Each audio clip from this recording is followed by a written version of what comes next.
One is infusion of technology. As I said, it is using AI for curriculum design, for curriculum delivery, for evaluating and generating engagements among students. So this is application of technology.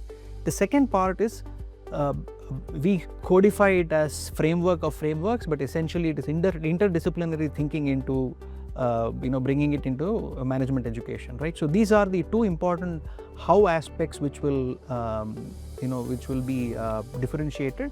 And then beyond this, right, so you design course, you understand academic environment, you create an impact, and finally we come into this idea of what is it beyond, right? Educator's role doesn't stop in the classroom, right? So it goes into academic leadership, right? How do you nurture and build talent inside academic organizations? Because some of the industry folks will move into full-time into academia, and then they could be contributing to organization development in institutions. The second type of impact one can have is, how do you bring in this seamless flow between academia, industry and policy making, right? So this is something which educators need to understand, because they are actually the bridge across these three, right? In some of the Western societies in the economic construct, this is far more seamless than what we have in India and Global South. So we look upon our educators to make an impact there.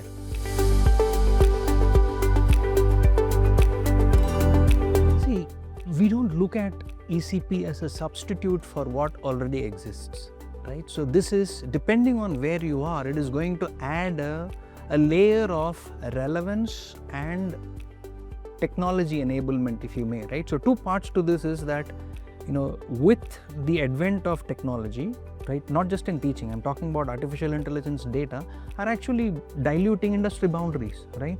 So the pace at which the industry boundaries are becoming porous today is not what it was 10 years ago, right? So there is always need for learning on the margin for even career academics to say that, let's take for example Porter's 5 forces, right?